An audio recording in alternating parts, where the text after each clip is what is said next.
Right now, though, it is time to bring in David Tereshchuk. It's time for the Media Beat. David has his own website, themediabeat.us. He's also a PBS television correspondent reporting on ethics and belief. And he joins us this morning. Good morning, David. Well, it's good to be joining you. As you know, I normally say with the pride that only a New Yorker can do and can practice, and perhaps only a New York journalist. I always say I'm coming to you live from the media capital of the world. Well, things to be less proud of right now. America is now the leader, the world leader in coronavirus cases, surpassing even China and Italy. And of that, I have to say that if America is the epicenter, New York State is the epicenter of the coronavirus pandemic in America, and with now I think over 37,000 cases in the state and 385 deaths. And the majority of those deaths are here in my home city. I'm afraid New York City is the epicenter of this pandemic now. So it's a grim truth to be reporting on, but that's what we do. And I'm glad to say that here in my part of the world, local media is doing a fine job, and I notice the work that you're doing too. As we were saying last week, local media, local radio especially, I think really comes into its own at trying, testing, extreme times like this. It's since our northwestern part of the state is connected to New York City.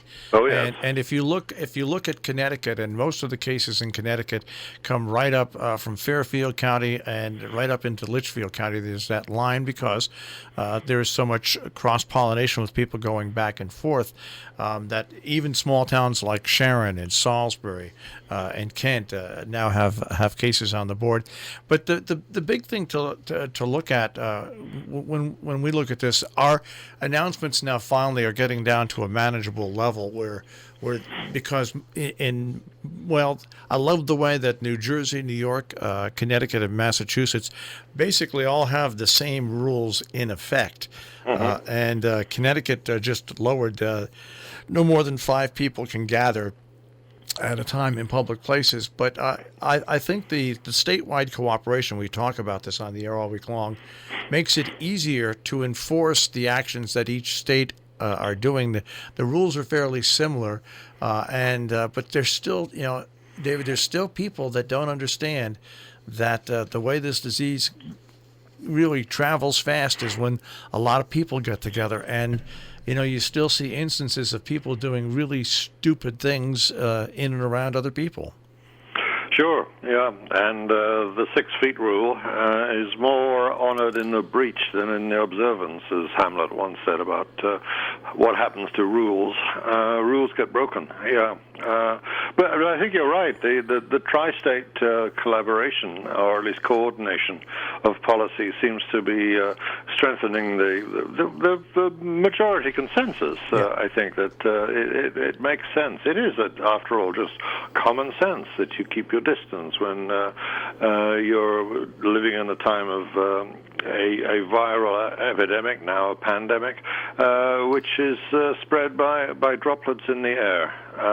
Droplets that can survive quite some time on solid surfaces when they land as well. So it just makes common sense to observe the rules, and yet, as we know, common sense can be a little uncommon sometimes. We look at the worldview now, and once again, Boris Johnson is now identified as having the COVID-19. Russia now is reporting spikes in cases there. Hungary has a national emergency. Italy... Don't skip over Britain too fast, Marshall. The Prince of Wales has now been diagnosed with COVID-19 too. So it's interesting how he got the test. I saw an interesting little poem that riffed on the fact that it may be a little mystery about how he got tested way up in Scotland. Well, it helps if your mum is queen, was the line. Well, So I don't want to sound cynical, but a test was available for Prince Charles, and he, in fact, tested positive. So, but I interrupted you in a global journey. Go ahead. Well, the whole thing about these tests is, and this is what angers a lot of normal people, I think, not only in this country but in the world. All our sports superstars are tested. All our politicians are tested. One dumb politician was tested and still went to work anyway. Rand Paul, yes, the man who claims a superior intelligence. Yeah. And 6 days between him taking the test and then finally getting the result, and he actually went into the Senate gym as well, and had lunch with various people, and they're all very angry with him, as you can imagine. Who knows how many transmissions he's responsible for now. But people look at this and say, well, if all these people can get tests immediately, why aren't these tests available? And not that testing is going to. The only thing that testing really does is obviously give the government of a particular state or a country an idea which way that curve is heading. Is it heading up or down? Yeah, it's test, track, and treat is and within there also take the obvious precautions about prevention. That's the formula. That's the formula that is known to work. And of course, what is crucial there is that you have the tests. You first of all have the test kits, of course, which we didn't have very early. We in fact had a faulty batch of test kits, so we've been behind the curve, unfortunate word for it, from the get-go, really, in America, and the consequence is feeding through now. And although it's possible to see that our curve is going to crest quite soon, I mean, I wouldn't be totally sanguine and say that it's going to crest in a couple of weeks, which I've heard some people suggesting in the media, but it does seem to be following the pattern that it's followed with every other country, and now that we're out in front, a dubious distinction, maybe we can plan on the basis of it cresting soonish, though obviously not as soon as our chief executive seems to hope for. I mean, one of the most crazy statements to the press this week was our confuser-in-chief, as I've taken to call him, suggesting that it would be a beautiful thing and a beautiful day to get the country opened up and everybody at church on Easter Sunday. That steps into the world of the delusional, of course, but none of the facts, as indicated by what testing capacity we do have, is going to ever support an idea like that. It's actually 17 days now until Easter. Do we think it's a good time to open up and ease restrictions by then? I think not. It's interesting. The curve in New York and in the Northeast is going to crest a lot earlier. Now, the thing I don't understand, and what the president doesn't put across, but his medical team that's with him does put across after he's finished speaking, is that even when you get in states that have 1, 2, or 3, or 4, just single number coronavirus cases, what they don't understand is if there's 1, there's 2, if there's 2, there's 3, if there's 3, there's 4. Those states will crest later on. It's like a rolling wave, like when a tsunami starts out in the middle of the ocean. It crests at different places at different times, and that's what's going to happen in this country, and that's what makes the statement there's a cascade effect at work here, and it will. It has an inevitability about it, as you say, and we saw it very graphically in this last week in New York City, with numbers doubling almost daily. And that's why it's called an epidemic, and eventually, when it covers the whole world, a pandemic. It's very hard to really credit the sanguine and Pollyannish statements that come out of the White House briefings every day. These White House briefings have turned into a kind of distressing effort by journalists to nothing too different for what's been going on the last 3 years, but the important job is to sort the wheat from the chaff work out what is information that we can believe, and then it usually comes from the experts, and what information, if that's what it is, that comes from the overall chief executive himself, we can absolutely discard. It's nothing new. I mean, this political dimension of the pandemic, the leadership question that it throws up, is nothing different from what's been true ever since the narcissist in chief came into power. And we have to, adjust all our thinking, all our appreciation of reporting by this fundamental fact that the main funnel of information in traditional times, the President of the United States standing at the lectern in the White House, is just not credible anymore. It's interesting. The president has put out a cease and desist order for a commercial. I'm going to play a portion of the commercial that is airing on TV stations, and we can comment about it. The coronavirus. This is their new hoax. We have it totally under control. It's one person coming in from China. One day it's like a miracle, it will disappear. When you have 15 people, and within a couple of days it's going to be down to close to zero, we really think we've done a great job in keeping it down to a minimum. I like this stuff, I really get it. People are surprised that I understand it. No, I don't take responsibility at all. That is a cease and desist order that is being sought by the president and his campaign committee for TV stations to play that ad. But what's interesting about that ad, and what I've said to my friends, whether they're conservative or liberal, whether they're pro-Trump or anti-Trump, is that being in broadcasting full time since I've been 17 years old, there's been plenty of times after I've said something, I've been bit in the rear end a week or two or a month or two later. It happens to you, and when you have a 50-year career, it's obviously happened more times than not. But I'm not the president of the United States, and you can't run away from those words. They're his words. Absolutely. I think his cease and desist order, when the application gets onto a judge's desk or while the judge is sitting on the bench, I think the likelihood of it getting anywhere is remote. I mean, the first words in any judge's mind, and confronted with those particular quotes and the rehearsal of those quotes again and again, ending up with the president saying he does not take responsibility, which is so far from the old the buck stops here theme about the Oval Office. The judge's mind will inevitably go to that hallowed phrase of First Amendment cases like this will be. Quite simply, it's fair comment.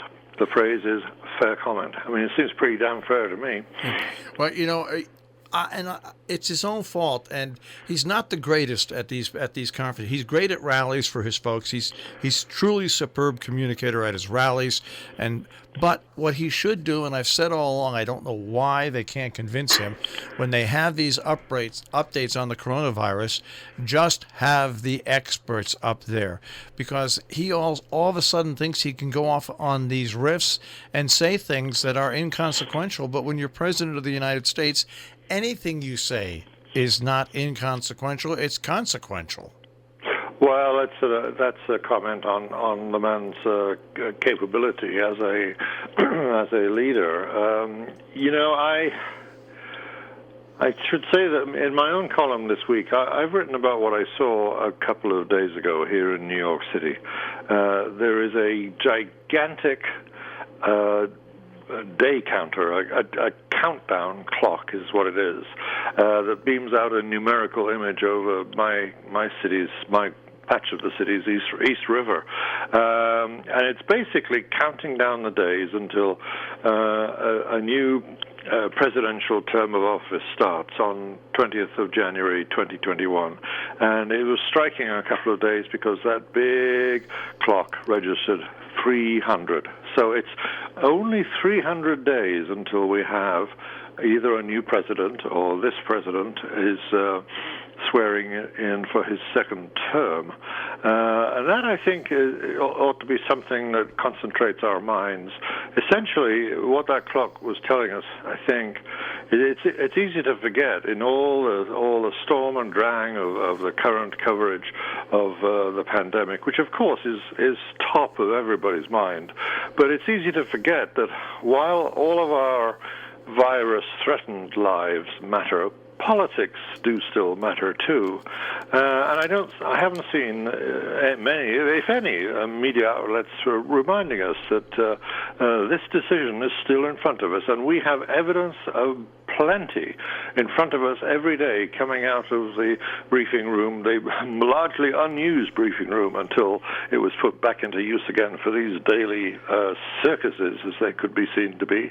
And what's coming out of that room gives us plenty of information to base the decision on which to base our decision on November the 5th, which, by the way, is November the 3rd, I'm sorry, which is 227 days to Election Day. It's very close, and we're in danger of forgetting it. It's what's also interesting is how the primaries have been pushed back, and we I say we. I was born in 1952, all right, but I was very aware of what my parents and my grandparents went through in World War I and II. I looked at rationing coupons when I was a kid that my grandfather had saved. I looked at what Americans had to do in World War II to catch up, and the sacrifices that had to be made. And yes, you can move ahead to 9/11, where the country was basically shut down for a while. But the people that are now, I'll say 20-something to 30-something, they aren't aware of the sacrifices that have been made in the past by this country for war, for a terrorist attack, for the Great Depression, and they seem to be last on the boat to learn that you need self-sacrifice. You need to follow these rules. It's not just the government telling you. This is an important factor of being a citizen and a neighbor of other people is, you got to follow these rules. And I'd say, Marshall, too, in that same area of comment, that just a point that came up when I saw this massive clock registering 300 days until the next presidential term starts. That huge clock was erected in a very particular place. It's on the shore of Roosevelt Island in New York City, which is named, of course, for a president of the United States, Franklin D. Roosevelt, who was highly regarded for his very, very impressive, I'll put it at the least, very impressive crisis management. You mentioned the Depression and World War II. Well, FDR was a calming voice through both of those horrific events, which lasted, of course, many years. But the leadership that he demonstrated there was well worth, was well rewarded. And if he hadn't died, I mean, he did end up with more terms than presidents normally do, and it wouldn't be possible to have as many terms now as he had. But he was well regarded, and the public wanted him back because he did a very good job in very, very testing times. This president in testing times, it's up to the public to decide whether they think he's doing a good job. There's ample evidence on which to base that decision now. It's very interesting. I sit here as somebody who has supported Bernie Sanders from his original run. I've known about before then. All of a sudden, the Republicans are very quiet on socialism as we have a $2 trillion package put together to try to salvage the economy. And what about centrally directed economy? It sounds suspiciously like socialism, doesn't it? It's so interesting that yes, I know tough times demand tough decisions, but I think this is a big problem about this country is that instantaneously, because of social media, things are tossed around. People can talk about socialism and its evils, but when you mix in socialism, democratic socialism, with with the economy that we have, they are things that go together and do benefit people, hopefully, in the end, even though it's $2 trillion more in the national debt that has been added.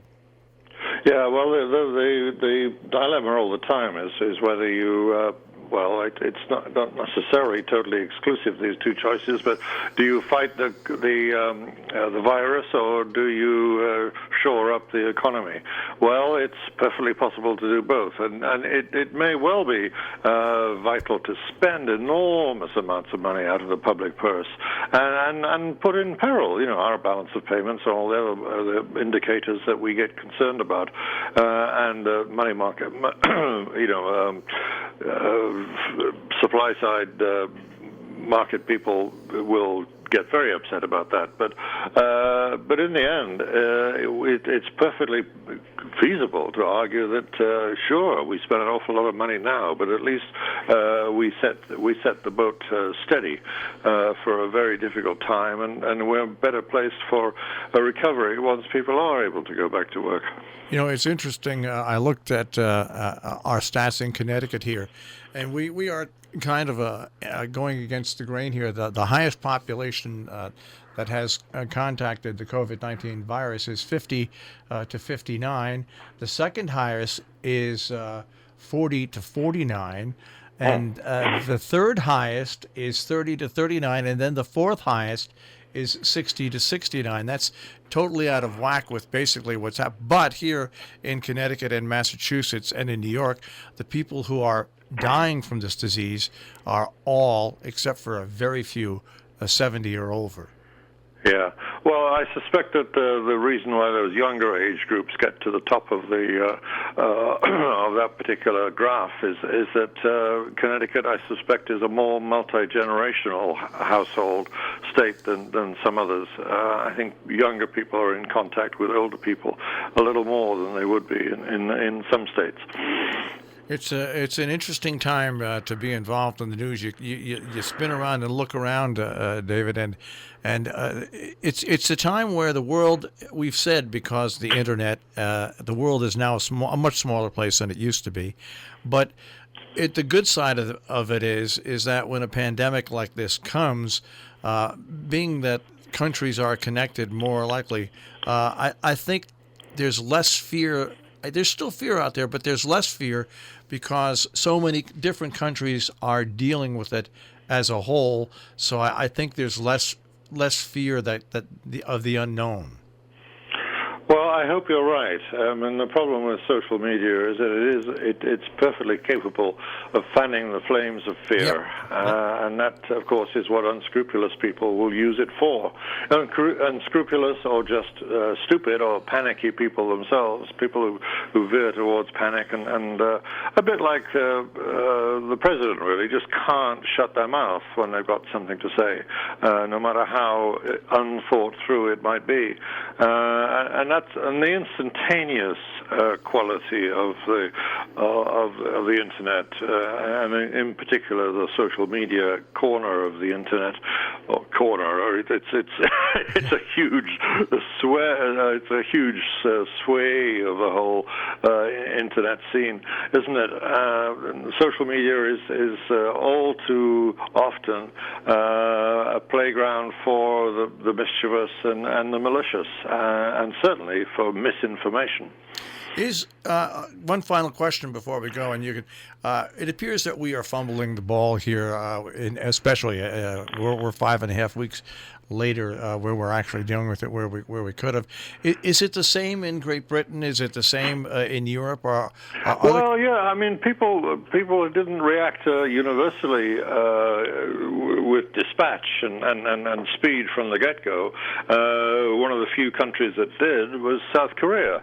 And that went, in relative terms, pretty well. They got ahead of it's not exactly ahead of the curve. They still had to chase the curve like everybody else, but they're much closer to heading it off. And now it's looking like it's, if not necessarily under control, it's certainly very well contained compared with what it was to begin with, and certainly compared with any countries in Europe. Britain was slow. Britain was very, very, and this again is the top man's responsibility, I think, very uncertain for quite some time about whether shutting down schools would be a good idea or not. And indeed, a lot of waffling went on before Britain ended up with its restrictions that we have now. And the same was true across much of Europe. So, yeah, you're right. I mean, there is a sense of we're not alone in this. America has had its problems adjusting to the real facts of the situation, and as you say, something like 5 weeks or more behind in doing what we could have done earlier. But, as you say, we're not alone. No, and what's interesting about this is China is so infused now in the world economy. You would have thought when the first initial reports came out of China that the rest of the world would have taken them more seriously than they did when those first initial reports came out. That got everybody behind the ball, and also the Chinese weren't exactly the most forthcoming in the beginning of it all. But not to begin with, you're right. Well, I guess we can mash this one to death if we wanted to for a long time. I'm afraid so. Yeah, I'm not a great fan of monotopic journalism, no. I'm afraid. But of course, whatever story is that people want to hear about, this is top of mind for everyone. So we're talking about it again here. All right. Well, David, take care of yourself. Stay safe down there in New York City, and we'll speak to you next week. We certainly will. All right, take care. That is David Tereshchuk with The Media Beat. You can find David at his own website, themediabeat.us.